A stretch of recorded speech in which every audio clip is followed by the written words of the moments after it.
Ya comenzamos. Buen día a todos. Del RIPA, ya estuvimos viendo luces y marcas, les recuerdo que si tienen dudas, lo consulten a través del WhatsApp o a través del foro.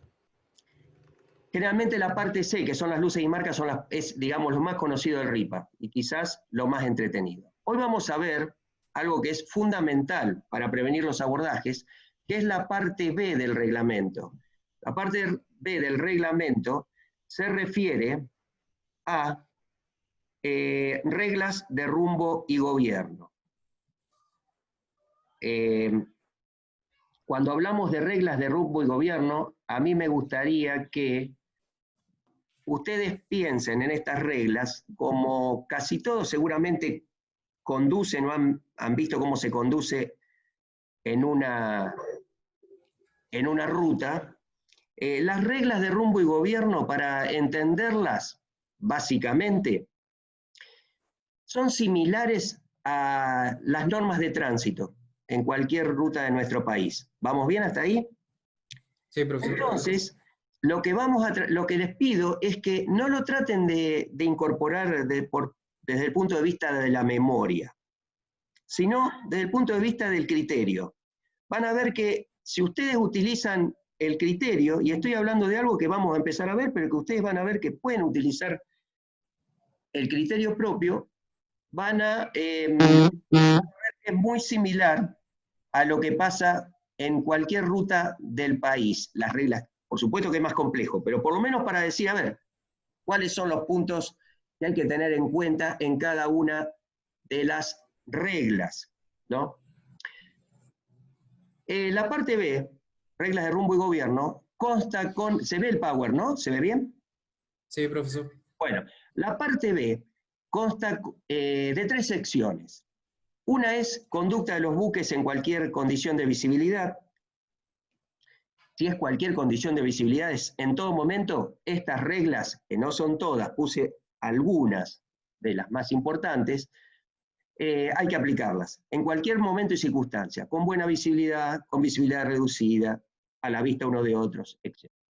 Hay una serie de reglas aquí.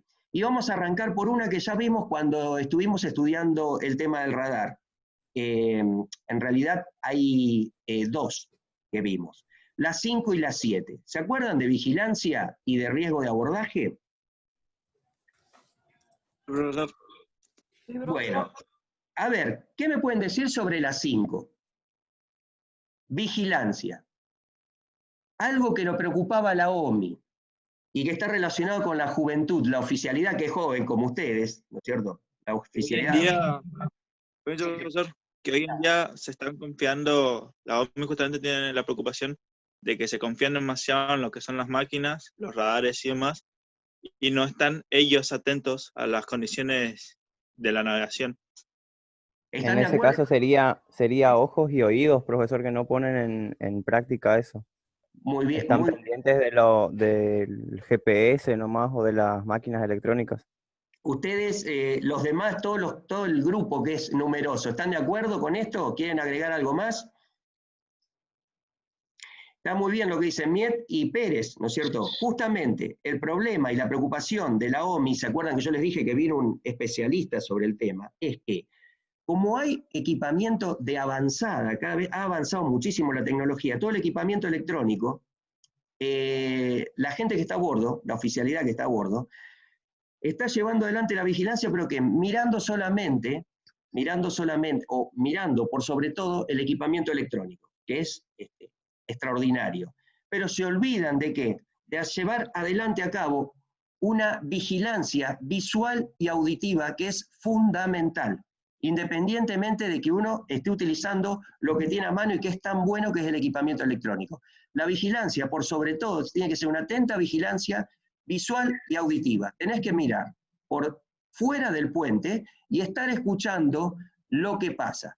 Fundamentalmente este último en situaciones, que ahora vamos a ver, de visibilidad reducida, donde se están utilizando señales acústicas que les van a indicar si hay un buque en las proximidades y puede existir un riesgo de abordaje. ¿Vamos bien? Sí, profesor. Bárbaro. Sí, profesor. La segunda que estamos viendo acá, básicamente les digo, es la regla 6, la velocidad de seguridad. ¿Qué me pueden decir ustedes de velocidad de seguridad si están en una ruta? ¿De qué va a depender la velocidad máxima? A ver. Depende del Las clima, profesor. condiciones climáticas y donde haya muchos buques. La Correcto. cantidad de buques. No sé quién es aparte de Mar. Payares, profesor. Payares. Muy bien, Payares también. Muy bien, claro. Fíjense que la Panamericana, la velocidad máxima en la Panamericana yendo a Capital son 130 kilómetros. Pero si vos, depende de las condiciones de visibilidad, las condiciones climáticas y las condiciones inclusive de tu propio buque, o sea, de tu propio auto, vos vas a ser un inconsciente si vas a 130, ¿no es cierto? Y las condiciones del auto no son las mejores, no es un auto para esa, o las condiciones de visibilidad están, digamos, disminuidas. Entonces, ahora vamos a entrar a velocidad de seguridad. La regla 7 la habíamos visto y decía, básicamente, cuando la vimos por el radar, porque hacía mención específica al radar, es que siempre que exista riesgo de abordaje, o sea, riesgo de una colisión, uno va a utilizar, digamos, todos los medios disponibles a su alcance. ¿Para qué? Para evitarlo. Pero también hacía, digamos, una mención especial a que no se, digamos, tomarán decisiones fundadas en una, digamos, información deficiente o parcial. En especial, ¿de quién? ¿La brindada por quién? Voy a bajar. Es de un equipo electrónico, que es la que vamos a utilizar siempre, que es justamente es el radar. El radar realmente cambió la seguridad, los parámetros de seguridad de la navegación, pero hay que tener mucho cuidado, ¿no es cierto?, de no confiarse, volvemos a la vigilancia, y en este caso con el riesgo de abordaje, de tomar todas las medidas, pero no basarse en información que nosotros tengamos insuficiente del radar. En caso de duda tenemos que tomar otra serie de medidas. Vamos a entrar también en las reglas en cualquier condición de visibilidad, en todas las maniobras que hay que hacer para evitar el abordaje, cómo se hacen, y, por supuesto, uno de los temas que lo vimos con el IALA, que son los canales angostos. Acuérdense que cuando hablamos de canales angostos, entraña mucho riesgo, porque estamos hablando de aguas Profundas. Poco profundas. Aguas poco profundas, profesor. Aguas, muy bien, poco profundas. Y cuando son poco profundas, o sea, cuando tenés el agua no solamente poco profunda, está acotado, ¿no es cierto?, el ancho, tu barco no actúa como actuaría, digamos, en aguas En alta abiertas. mar, por ejemplo, profesor. Claro, ahí el barco digamos, tiene un desempeño extraordinario. Tiene otro comportamiento, sería, profesor. El mejor comportamiento, o sea, porque está en su lugar, digamos, en el lugar que tiene que estar. Pero cuando está navegando en canales angostos, navega, anótenlo de nuevo, los que no lo anotaron, en aguas se denominan aguas someras. O sea, son aguas restringidas, aguas someras con S. ¿Está? Bueno. Después está la otra sección, que es la sección 2. ¿Qué dice la sección 2? ¿Alguno que lo pueda leer? Que no sea ni Miet ni Pérez, otro. ¿Viste? Los corto a ustedes porque quiero que alguien más hable, a ver. Si no, empiezo yo a definir.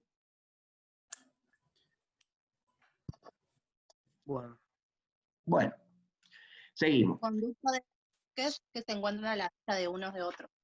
Conducta de los buques que se encuentran a la vista de unos de otros. Y son algunas series de algunos casos, ¿no es cierto? Estamos hablando de buques de vela, estamos hablando de buques que alcanza. Cuando alcanza, ¿con qué luz lo relacionan? Alcanza. Luz de ¿Con la alcance. luz de alcance o la luz de vela, profesor? De estela, perdón. Muy bien, con la luz de alcance. Ahora lo vamos a ver por qué.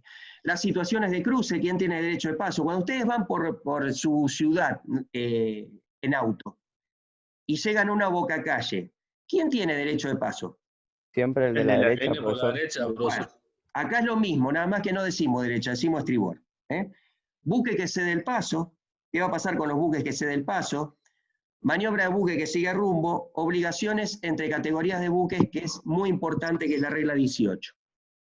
Por último, ¿cuál es la conducta que van a tener que observar los buques en condiciones de visibilidad reducida? Que es una situación extrema. ¿Está? ¿Por qué digo que es una situación extrema? Porque tiene Porque poca puede, capacidad de maniobra, profesor. Porque tiene poca Capacidad de maniobra. y de visibilidad, profesor. Bien. Poca Están bajo visibilidad. condiciones de riesgo, debido a que se puede producir un Y se puede acrecimiento producir más debido a la poca frecuentemente, visibilidad. profesor, Claro, accidentes. ustedes escuchen, supongan que ustedes están escuchando. Ustedes están escuchando una señal y evidentemente hay un buque en las proximidades de ustedes solamente lo ven por el radar, y todo eso es una situación muy complicada donde hay que tomar una serie de medidas. No fiarse solamente del radar. ¿Vamos bien hasta acá? Sí, Sí, profesor. profesor. Es una situación muy complicada. En un Bueno. caso, profesor, de buque de vuelta encontrada, en un canal estrecho puede ser muy peligroso porque hay veces que no te da tiempo de tirar a estribor un buque o que el otro caiga a su estribor también. Sí, y aparte la prefectura naval, ¿no es cierto?, también establece una serie de normas además de lo que la prefectura como autoridad de todo, por favor les pido, yo no los veo a todos, que anoten esto, porque es importante que ustedes anoten lo que yo digo, no porque lo digo yo, sino porque no van a tener muchas cosas, no las van a tener en el PowerPoint, y por ahí se van a quedar un poco cortos con la información. En cambio, entre lo que yo digo y lo que ven en el Power, les va a alcanzar perfectamente. Bueno, por lo que le contesto a Miet con respecto a el tema de la visibilidad reducida, ¿no es cierto?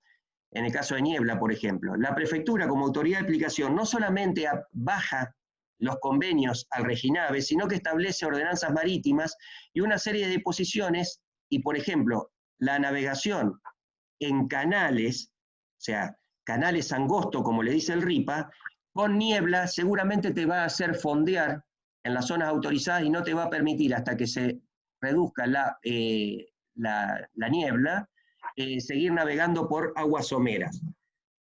Vamos a velocidad de seguridad. Como les decía, van a ver, acá hay una serie de puntos, fíjense, se ve.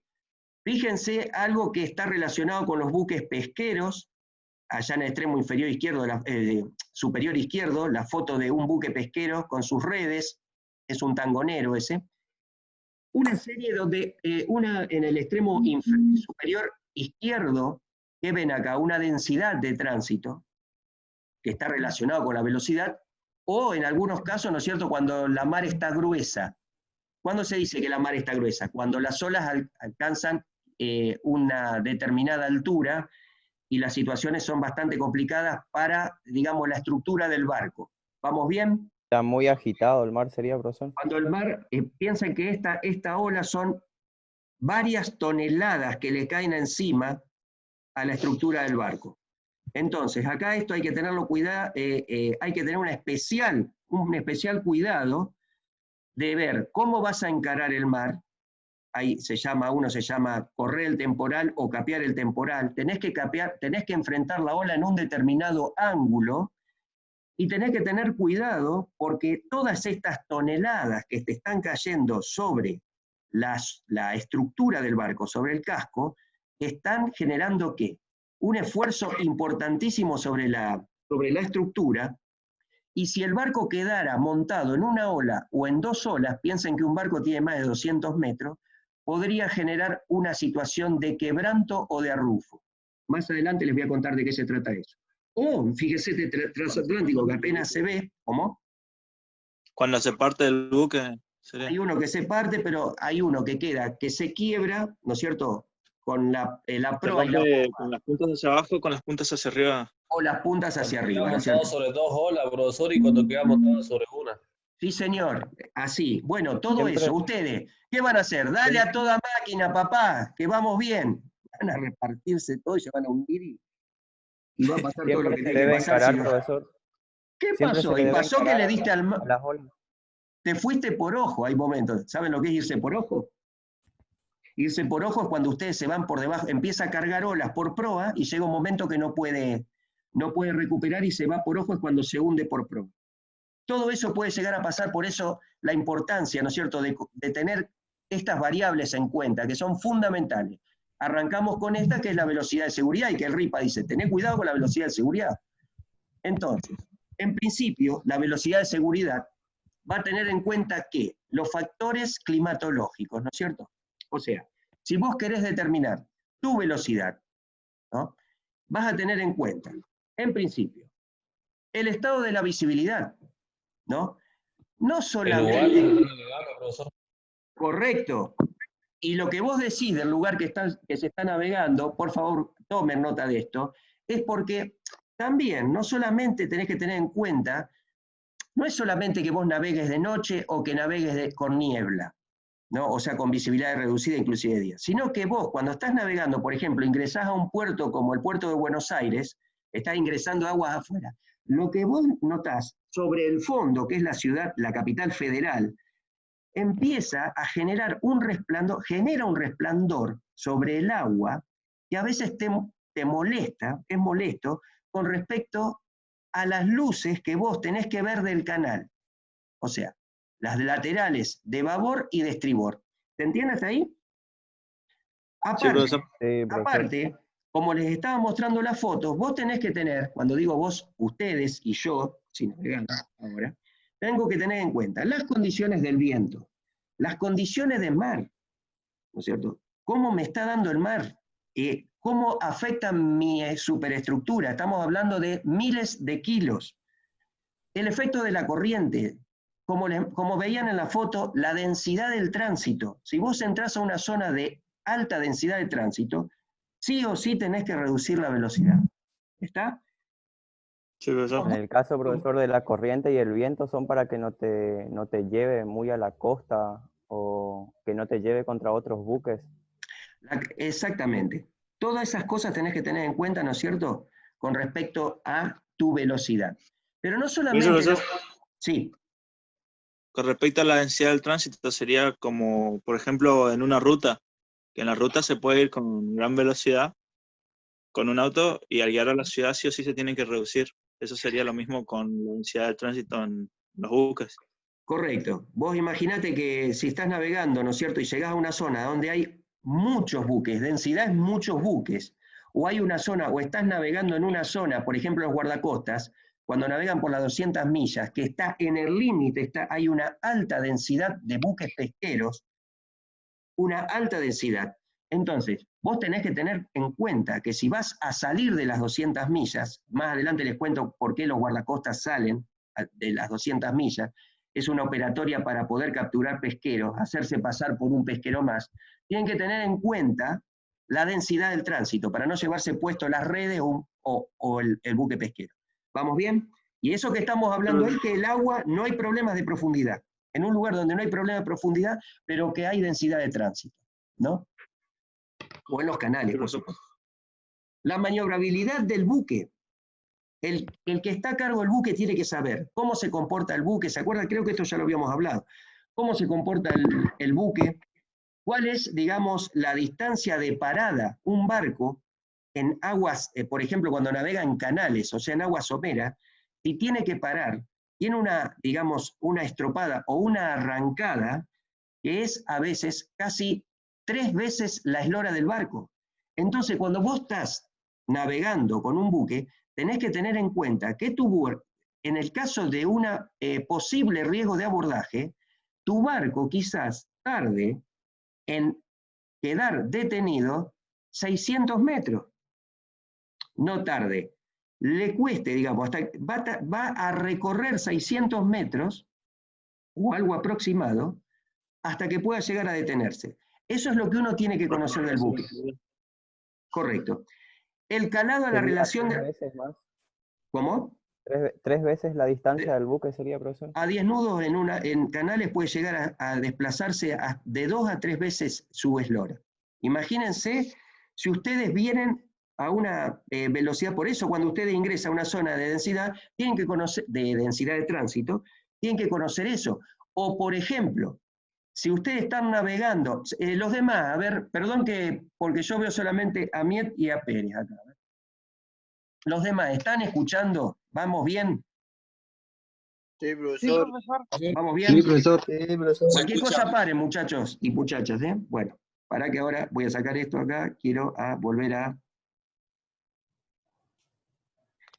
Les decía, la velocidad es solamente en aguas restringidas, no, les digo, es en aguas también, en aguas en mar abierto. Por ejemplo, cuando ustedes van a navegar en una zona donde hay densidad de buques pesqueros, ¿no?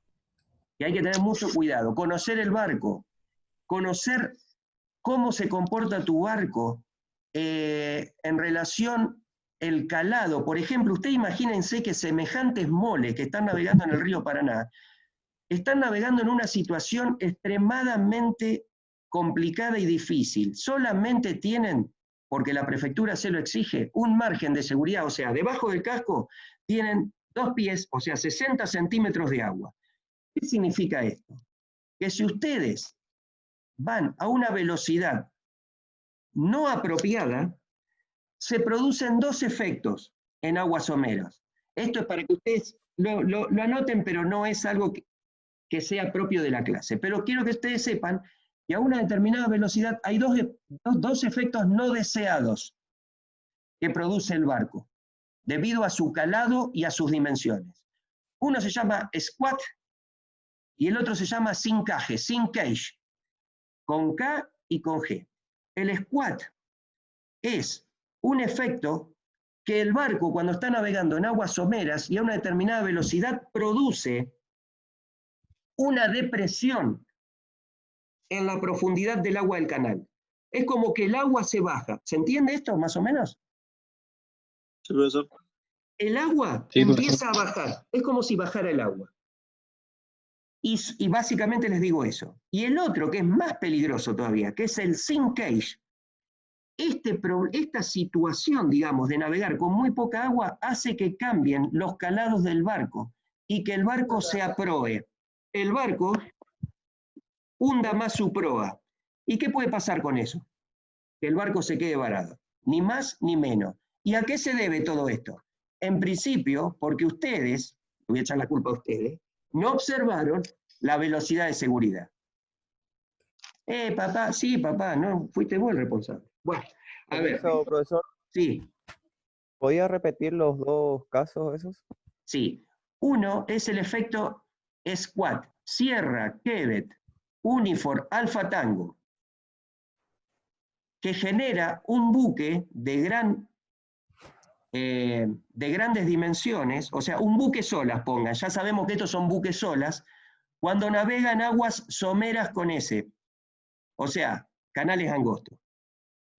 Pero el otro, que es más peligroso, porque genera los dos, es el Sierra, India, November, Kilo, Alfa, Golf, Eco, sincaje, que hace que varíen los calados del buque, aumentando el calado de proa, y con esto se puede generar ¿qué?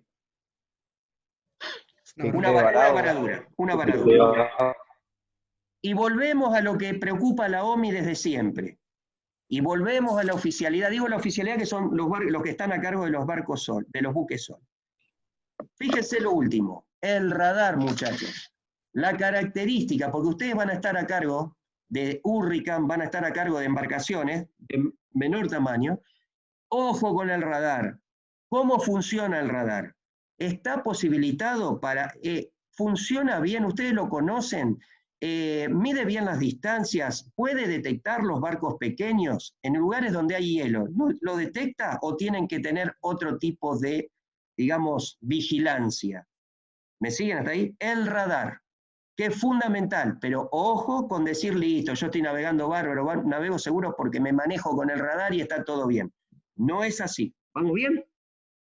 Todo esto, todas estas son reglas que se ven en todas las circunstancias, o sea, con niebla, sin niebla, a la vista uno de otro, etcétera, etcétera. Cuando se corte, volvemos a arrancar a las 12 y les voy a dar el mismo link, ¿les parece? Sí, profesor. Sí, profesor. ¿Eh? Sí, profesor. Sí, profesor. Así de paso comentan entre ustedes o a ver si tienen alguna duda. ¿Se acuerdan que hablábamos? No, con ustedes no hablé de la demora todavía. No vimos ni. Cuando volvamos vamos a empezar con esto, con marcaciones, con demora. Pero cuando ustedes, les voy a decir algo, para tener en cuenta el riesgo de abordaje, que es justamente el riesgo de abordaje, es cuando uno puede llegar a tener una colisión, ¿no es cierto? ¿Y qué es lo que uno tiene que establecer para evitar el riesgo de abordaje? Parámetros de seguridad, profesor.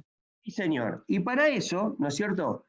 Cada buque o el responsable de cada buque hará uso de todos los medios disponibles para determinar si existe riesgo o no de abordaje. Por eso, si a alguno le quedó, si no me expliqué bien y alguno dice, yo solamente tengo que mirar afuera y escuchar, no era así. O sea, usemos toda esta maravilla de la electrónica que está a bordo, ¿me siguen? El radar, el GPS, usemos todo. Pero vamos a usar, eso hay que usarlo, más la vigilancia visual y auditiva, o sea, cada responsable va a hacer uso y va a dar las órdenes que correspondan de todos los medios que disponga a bordo, ¿para qué? Para evitar el riesgo de abordaje. Esto es fundamental y anótenlo subrayado. Si ustedes tienen duda, siempre que haya dudas de que hay un riesgo de abordaje con otro buque, no saben si puede ser o no puede ser, ¿cómo van a actuar? Detener el buque antes. Antes, porque viste, el tema de detenerlo, viste, es todo un tema. Algo más, eso sí, pero antes de eso. Siempre caer a la derecha, profesor. Nada, no hay que moverse nada. Vuelvo a ¿Se le da preguntar prioridad para al todos, otro a ver, buque, porque profesor? al final siempre es Miet y Pérez y Payares. A ver, ¿Se le da prioridad al otro buque, profesor? nada de eso. Se los digo yo. Si ustedes están mirando con el radar, piensen que ustedes no lo ven con los ojos, lo están mirando a 12 millas, 24 kilómetros, o después lo empiezan a ver, quizás lo estén observando, y tienen duda quién tiene derecho de paso, si ustedes o el otro. Si ustedes consideran que puede haber un riesgo de abordaje, van a actuar como ¿qué? Como que el riesgo existe. Ante la duda de si existe o no, hay riesgo de abordaje. Eso es fundamental. Y después lo que dijiste vos, Pérez, lo que dijo Mieti, si alguno más, no lo escuché, dijo algo más, aplicamos todas las reglas. Pero si tenemos duda, tenemos que pensar que hay riesgo. ¿Vamos bien? Si se corta, se corta. Siempre debemos actuar entonces como si existiera riesgo, profesor. Sí, y entonces, ahí entra lo que decís vos, lo que dice Pérez y todos los que comentaron algo sobre, y ahí empezamos a aplicar todas las maniobras para evitar el abordaje. ¿Me siguen? Sería prevenir antes de curar, profesor. Exacto, ante la duda. Si yo creo que vos estás con coronavirus, ¿viste? Te voy a hacer el hisopado, ¿viste? Después si no tenés, no tenés. Pero se hace el hisopado. Esa es la idea, ¿no es cierto? Entonces, hay una cosa, hay algo que es un ángulo que se llama demora, que cuando volvamos a las vacaciones vamos a ver demoras, marcaciones, todo esto. Hay una cosa, si vos empezás a tomarle con un aparato un ángulo a un barco que está generado entre tu línea de crujía, entre tu proa y el barco que estás viendo, ¿se lo pueden imaginar? Ustedes salen al alerón y toman un ángulo. Si ese ángulo que ustedes empiezan a tomarle al barco, que se llama demora, no cambia, ojo, están en situación de colisión. Ahora, si ese ángulo empieza rápidamente a disminuir, o sea, a acercarse el barco, el ángulo que ustedes están tomando, a la línea de crujía, o sea que el ángulo empieza a acercarse a cero, ¿vamos bien?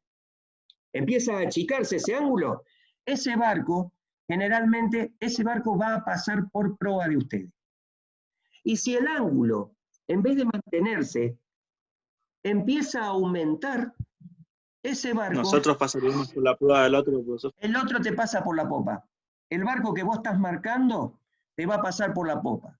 Todo esto que les digo lo hace automáticamente un radar espectacular que hace muchos años que se usa, que se llama, es un radar de anticolisión, que yo creo que se los comenté, que era el radar ARPA. Todas estas cosas, todos estos datos te lo informa, hace los cálculos del radar y todo. Pero ojo, el radar es fundamental, pero no es todo. ¿Está? Ahora, vamos a los Miet, Pérez y todos, a ver si podemos terminar con esto. Maniobras para evitar el abordaje y después seguimos. Regla 8. Vamos a suponer, ¿vamos bien? Sí, profesor. Sí, profesor.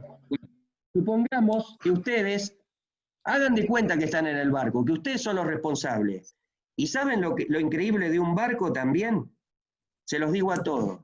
Es que el barco lleva adelante, todo esto está esto es digamos, está reglamentado, ¿no es cierto? Y legislado.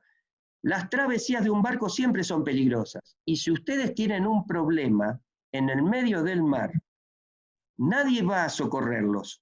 O mejor dicho, hasta que los socorran, los que se tienen que, digamos, los que tienen que tratar de solucionar la situación en un incendio, en una colisión, ¿quiénes son? Los que están a bordo de los dos buques. ¿Me siguen? Por eso ustedes pónganse en esa situación para que tratar, digamos, con un poco de imaginación, decir, yo estoy a bordo, estoy en el medio del mar, la cosa no está muy fácil con el temporal que estoy llevando adelante, o no, porque hay niebla. Imagínense eso, y de golpe ustedes empiezan a ver con el radar un punto a 24 kilómetros, que es cuando más o menos uno empieza a detectar un mar, o ya lo está viendo y dicen, este barco puede ser que me quiera cruzar la proa, ¿quién tiene derecho de paso? ¿Tengo yo o tengo él? Y ustedes empiecen a manejarse, porque digan, no, che, si yo llego a colisionar es probable que nos muramos todos, o por lo menos que se pierda la carga y que nosotros quedemos a la deriva con las balsas hasta que nos recuperen. ¿Vamos bien? No es una situación, es una situación realmente desgraciada y extremadamente peligrosa. Por eso es bueno meterse eso en la cabeza cuando uno está escuchando esto, bla, bla, pará. Imagínate que vos te podés reventar contra otro barco. Bueno, esto no es muy, digamos, académico lo que les digo, pero como para que ustedes entren en situación. Entonces, ¿qué vamos a hacer? Ahora viene lo otro. Primero, el primer paso, anótenlo. Tengo dudas si el otro pasa o paso yo. ¿Quién tiene derecho de paso, por ejemplo? O si hay un peligro de abordaje. Segundo, empiezo a medirlo. Hay peligro de abordaje. Por ejemplo, con la demora, cuando uno toma el ángulo y digo, este barco viene y sigue viniendo en el mismo ángulo, yo estoy en un peligro cierto de tener un abordaje. Ahí empezamos a tomar las medidas que ustedes nombraron, ¿no es cierto? Entonces, ¿qué vamos a hacer ahora cuando realmente hay peligro? Fundamental. La maniobra que ustedes vayan a hacer, como ustedes dijeron, parar el barco es la última maniobra. Pero lo que ¿Se podemos debe hacerse de manera clara, profesor? correcto. Sin dudas. Sí, señor. Y con Para ahí antelación. precisa, profesor. ¿Y qué es la manera clara? La manera clara es que si vos vas a tomar la determinación de cambiar el rumbo, y generalmente cuando uno cambia el rumbo, quedan 2 minutos, cuando cambia el rumbo, tiene que ser, digamos, generalmente se hace el cambio de rumbo a estribor. A estribor. Si ustedes van a caer a estribor, tienen que hacerlo en forma clara y con antelación, no esperar a que no haya tiempo suficiente. Acuérdense que los barcos tienen una arrancada muy importante. Imagínense si van a 30 nudos o a 20 nudos a alta velocidad para un barco, en alta mar y de golpe tienen que caer. Tienen que tener en cuenta que la maniobra tiene que ser llevada en forma clara. ¿Qué quiere decir? No pueden empezar, caigo un poquito, caigo otro poquito, no. ¿Por qué? Porque el otro que los está mirando por radar y visualmente después, tiene que saber que tiene que ver que ustedes están cayendo a estribor o que ustedes empiezan a disminuir la velocidad. No es, che, bajá medio nudo, no. Tiene que ser sustantiva, como para que el otro no tenga duda de lo que ustedes están haciendo. ¿Le pasó algún día, alguna vez digo, que ustedes van a caminar, están caminando por un pasillo o algo y viene otro en contra de ustedes y ustedes se corren un poquito y el otro también y ponen, uy, perdón, y se chocan? Sí, profesor. ¿Vieron que Sí, por ahí, profesor. a ver, Sí. me corre y él se corre? Ah, no. Eso es, forma clara. Si las circunstancias Para no del generar cambio... confusión, profesor. para que no tiene que haber confusión. El otro Permiso, tipo, profesor. sí, En la parte donde que usted dijo que debe actuarse de una forma así concisa a una cierta distancia, ¿tiene un límite del cual no se puede actuar más de esa forma? no, eso está a cargo del capitán y eso, viste, eso él va a decidir. Lo que sí, siempre, después vamos a ver, siempre hay que caer al través, perdón, a estribor. Generalmente se cae a estribor, viste. Sí, Porque profesor. si vos llegás a caer a babor o algo, tenés que después demostrar, viste, tenés que demostrar de que tu, por qué, o explicar por qué caíste a babor y generaste, por ejemplo, un mal mayor, ¿viste? Esas son las reglas, por eso son estrictas. Eso